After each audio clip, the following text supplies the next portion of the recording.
Hello, everybody. Welcome back to Eternal Brews. My name is Pojo, and yeah, we have our old steadfast Greedthorn today. There's a bunch of new cards that are like really fun in this deck, and so we're going to be talking a little bit about what we've changed and what we're going to be adding to the list. Well, obviously, there's room for more tweaks, but I'm pretty happy with how it's been going so far. So let's talk about what's going on with our current version of Greedthorn. This is a Siraf Grand Strategist deck right now, and boy, is it a lot of fun. So we have a couple of new cards here that have made some interesting changes to our overall strategy of just generally greeting out with Marshal Ironthorn. I've moved away from the Azendel setup. I found that to be a little bit too slow, and also like the card is just like, there's a lot more interesting counters to it nowadays. There's a lot of interesting ways to, like, if we're not being very cheaty with it, it's a little bit harder to get our full advantage out of it, but it's still something that we would be willing to put into a market or something along those lines. Instead, what we're running with at the moment is Telut Queen's Hand, Touch of the Umbren, and Siraf Grand Strategist.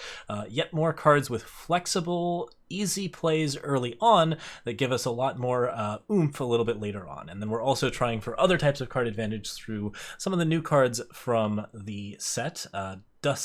Dark Frontier has this new card called Street Urchin, which I kind of love. I'm really enjoying this card. The design of it is really fun. It's got very good stats and abilities for basically what we're trying to do.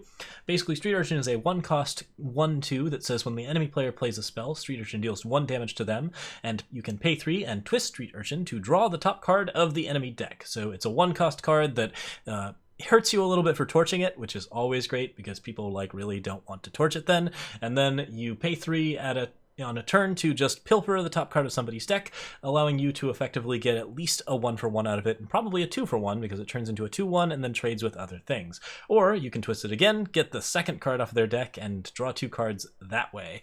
I've found this card to be extremely flexible and playable in the overall set. It deals quite a bit of damage if it's left on board, so it has to be dealt with. It trades pretty well with a lot of the smaller units, and it usually gets to steal at least 1 card, and even when it doesn't, like, it's a 1-drop, so it's not like too big a deal if you're playing this as a tempo card. Combined with the ability to play Siraf Grand Strategist at 2 and the ability to play Smugglers in both Hidden Road and Pearl Abbey, we actually have a lot more early game presence in the Greedthorn deck, allowing us to balance out our greed by basically making our greed a little bit more tempo efficient. There's some really fun stuff happening here, so let's talk about some of the other cool things that are going on. Siraf Grand Strategist is another twist unit with the ability to play random units with her strength and give them double damage. This will get you results from 1-drops to 2-drops to 5-drops to 6-drops. There are a lot of 1-attack units and 2-attack units that actually have very serious setups. If you happen to get something really ridiculous like a Triumphant Stranger or a Recurring Nightmare, that's excellent. If you manage to just get a 1/1 like a Minotaur Oathkeeper or a Tinker Apprentice or something along those lines, that's still something that you can use to block and deal damage very early on. So Siraf Grand Strategist can pretty early on create a 1/4 unit and another big double damage unit and prompt your opponent to use those pretty aggressive board wipes like Harsh Rules and Hailstorms before you have played down a lot of your other bigger stuff like Vara, Ironthorn, and Telut. Once we have actually fully powered up, you can play Siraf and twist her at least twice to fill up your board very quickly. That tends to be really good. The units that she gets are not typically very high quality, but they do have double damage attached to them, which means that they trade fairly well, and that means that Siraf alone can fill up an empty board without a lot of issues, meaning she's a great anti-control card that also happens to be a very good card at standing in the way of aggro stuff. I was pretty excited to play with this card because I knew it was going to have a lot of value attached to it. I didn't realize just how good that 0/5 body was going to be, and I've been very happy with it through the entirety of our games. So much so that in combination with Street Urchin, we've also opted to throw in a Praxis Arcanum in our market. We can use Refresh here to throw off the Praxis Arcanum and buff up our Street Urchins or our Sirafs to allow us to go into some pretty insane turns. And yeah, there's some pretty wild stuff going on in here. Mask of Torment has moved to the market since there's a lot of attachment removal, and it tends to be stuff like Vision of Austerity, occasionally Bore. We're trying to keep the masks to a limited amount, but still enough that we can actually like get some ramp going swing and force our opponent to respond to us, and then play relics later on, such as Touch of the Umbren, or attachments later on, such as Touch of the Umbren, to do ridiculous things. Touch, as always, is just a great way to win the swing against mid-range. We have Telut to also help out with that swing by reducing our opponent's ability to deal with this. This runs as many as 2 to 3 copies, although we only have 4 Justice Sigils, so it's worth pointing out that we have like a lot of different options that we can fiddle around with. Vara, Vengeance Seeker, of course, always good for stabilizing on life. Wingbrewer gives us another constant source of card draw, and so we have a lot of weird wibbly card draw that's a little bit hard to parse, but actually gets us into good shape.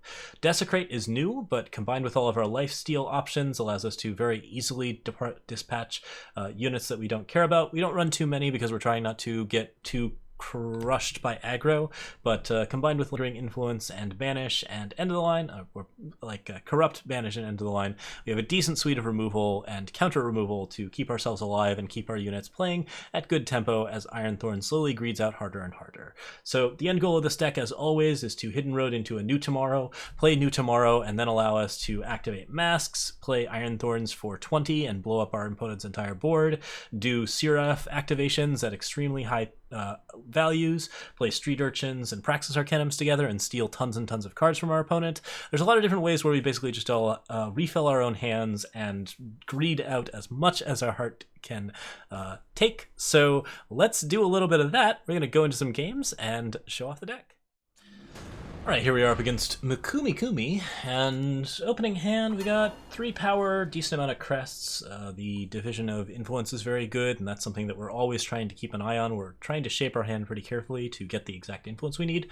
This is not an easy deck to play. We definitely want to make sure that we always have the right amount of stuff to cast the stuff that we want to cast. So here this looks pretty good. We'll get undepleted power eventually, probably like turn 4 or so. Hidden Road Smuggler is a really good early play and can get us into Mask pretty quickly, and Banish is, of course, always a good thing to have in the early game when you're trying to deal with cards like Sandstorm Titan or anything aggressive. So feeling pretty comfy. As long as it's not like Sky Cragro, hand with 3 crests is just fine. So and we're first, which helps a little bit even if it is Sky Cragro. So Siraf Grand Strategist is a 2-drop that we can play pretty easily. I think I'm down with this. This seems like a pretty good card to pick up. I am obviously looking for power as well. I want to get to at least 5, but we can hold off a little bit.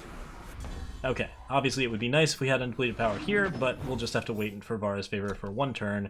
We can then Vara's Favor and Crest of Mystery and be just fine. So a little bit of aggro gonna happen here, but we'll get ahead of it. So we'll lose 3, gain 1. The first step, innovation. Oh, or we'll kill Alessi, because Alessi's a lot more irritating than District of Mystery is. The touch of shadow. So play that Crest of Mystery and set ourselves up with Hidden Road. We got another Vara's Favor on top. That's beautiful. That's exactly the kind of thing we need. Awakened Student is easy banish target, to be sure. But we don't have to banish it right away. We can hold off, and as long as we hit it on a turn where Stand Together isn't ready, we're going to be totally fine with that. So second Vara here. Always a backbreaker. Go ahead and play a Siraf Grand Strategist to keep the Awakened Student at bay, and hopefully get ourselves set up for a little bit better shape to be in. 4/4 here. Sigil the Burning Sand is very scary. Don't like that at all. Let's go ahead and just block here. We know there's no ramp or anything happening, so it's just going to be us blowing up Sigil and maybe playing another Siraf. Yeah, I think the Banish has to happen now. I'm not sure if I want to do it to Awakened Student or Sigil. I think it's probably correct to go for Sigil, because it's got the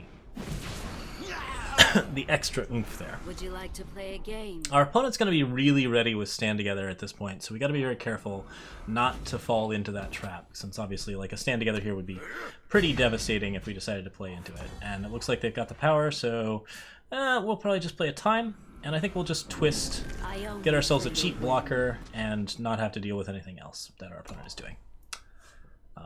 They want to do Stand Together, they're going to have to go for it on their own time. So we'll block there.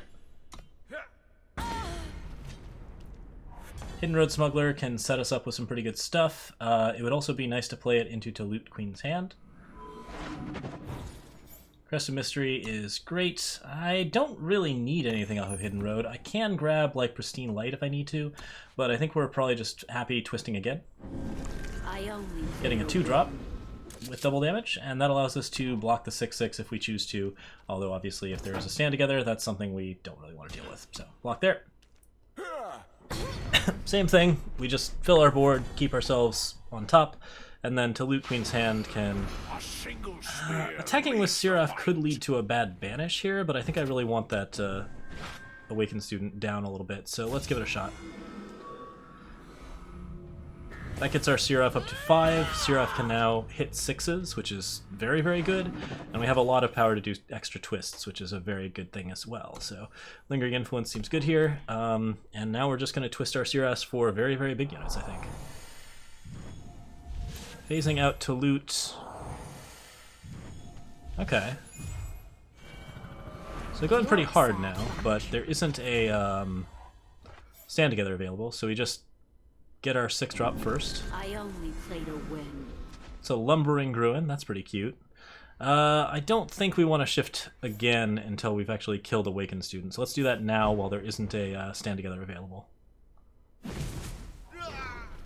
Lingering Influence draws a power.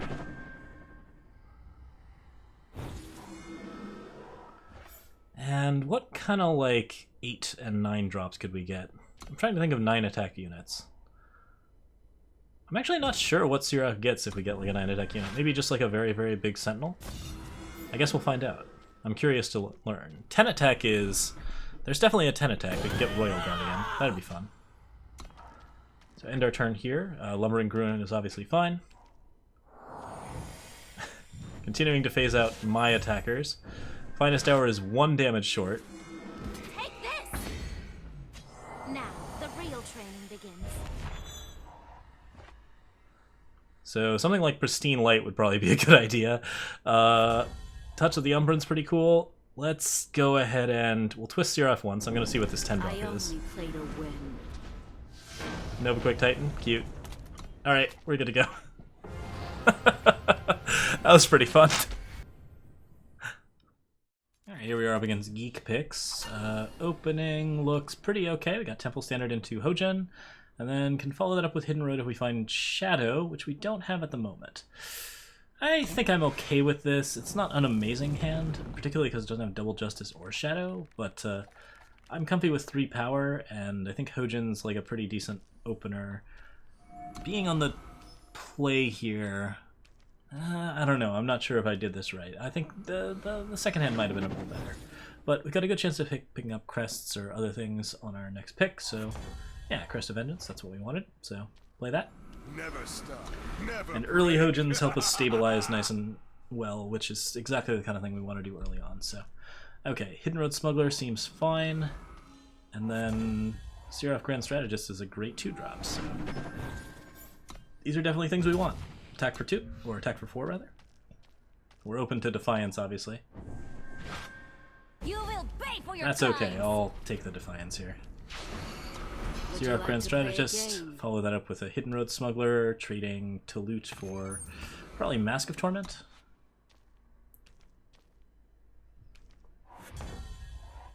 Only the best for you. So we could just grab like some power as well. I think Mask of Torment makes a lot of sense though. Play that power, Touch of the Umbren is amazing, and then yeah, Mask of Torment and Siraf are both pretty good options here. What's our opponent up to?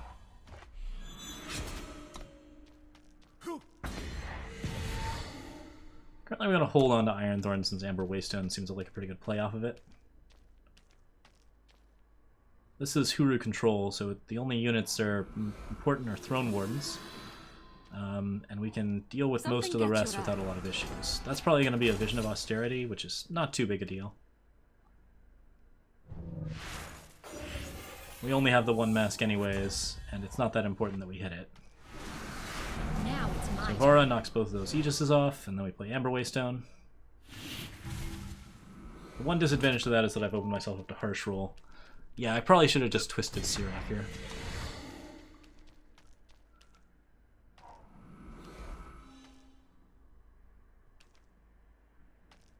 But I'll accept that we overplayed.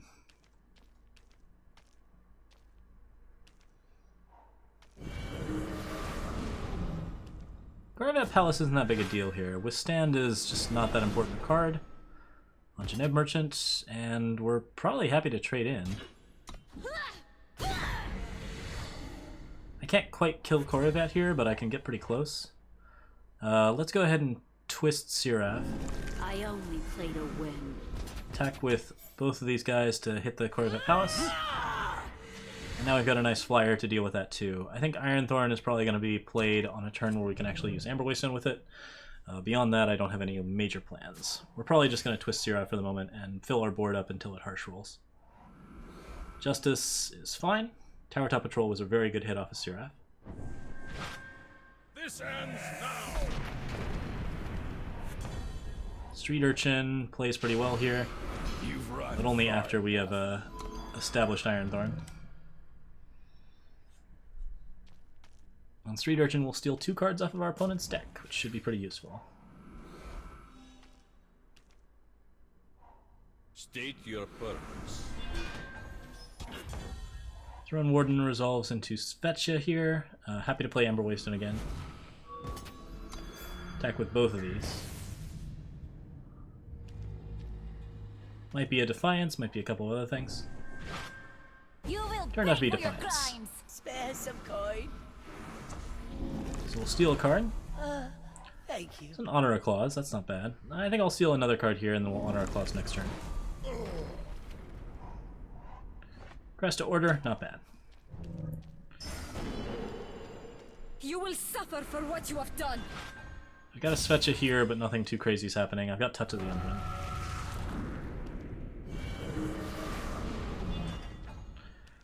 Second Corvette Palace is a bit much. However, they chose to withstand their Throne Warden, which seems, I don't know, a bit weak.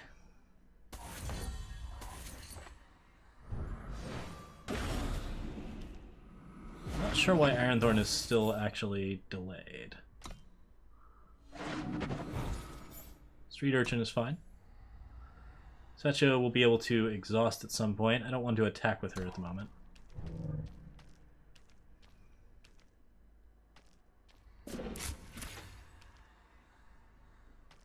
That's a full 16 damage, but again, we're not like super threatened.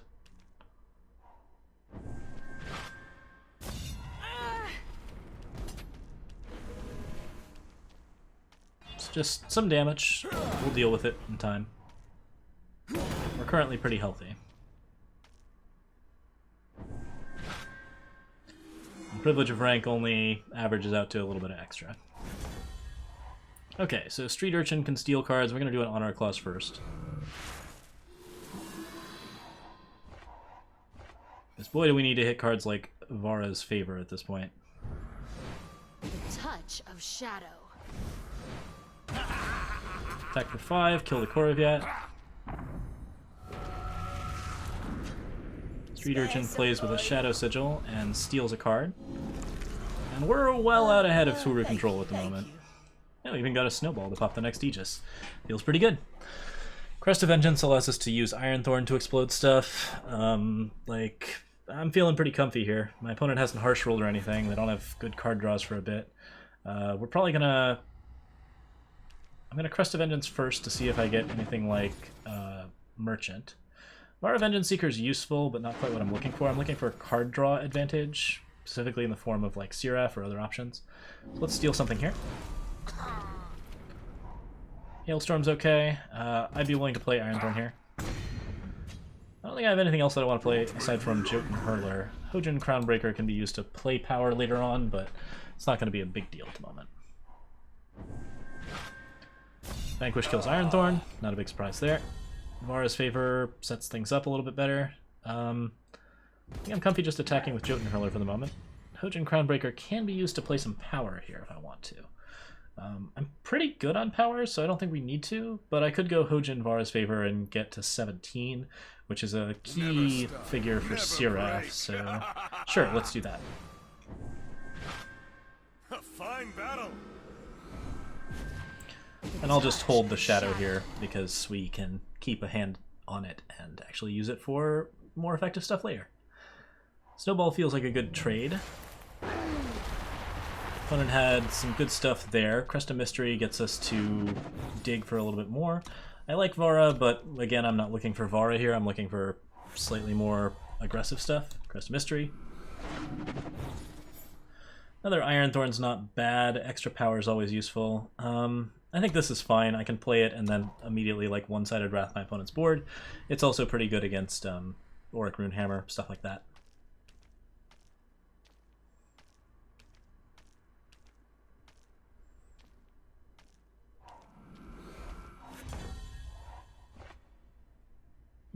Yeah, so we're just staying put this turn. Nothing too crazy happening here. Crest of Progress. At this point I'd like to dig, so I'm going to go ahead and do the Crest. Don't need that. Don't need that either, so we're looking for more gas, please. Keep those power away from me.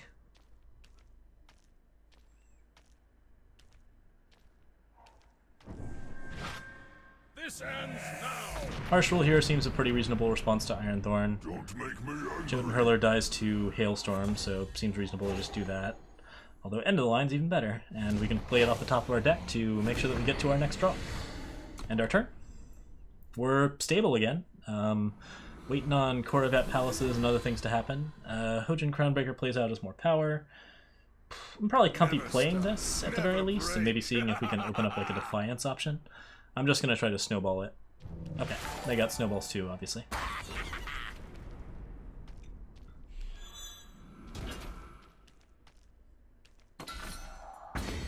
Stormhalf Knife translates into some damage, but Siraf Grand Strategist Would you like to play a game? can twist I at only least play 3 to times win. here. I only play to win. I only play to win. And throwing a snowball at Huru Envoy will draw us a new card, so I'm pretty happy about that. Crest of Vengeance, don't really want that. We're going to look for things that aren't power, as always. Nightfall damage is pretty good here. Harsh will be pretty bad here, but our opponent has already used 2 of them. Pearl Abbey Smuggler translates into some pretty good stuff. What would you like? Okay, and yeah, with all of that, we are finally above the Huru control. That was an interesting game, to be sure. I think they had as many issues finding good stuff as we did, so not feeling too bad about it. Alright.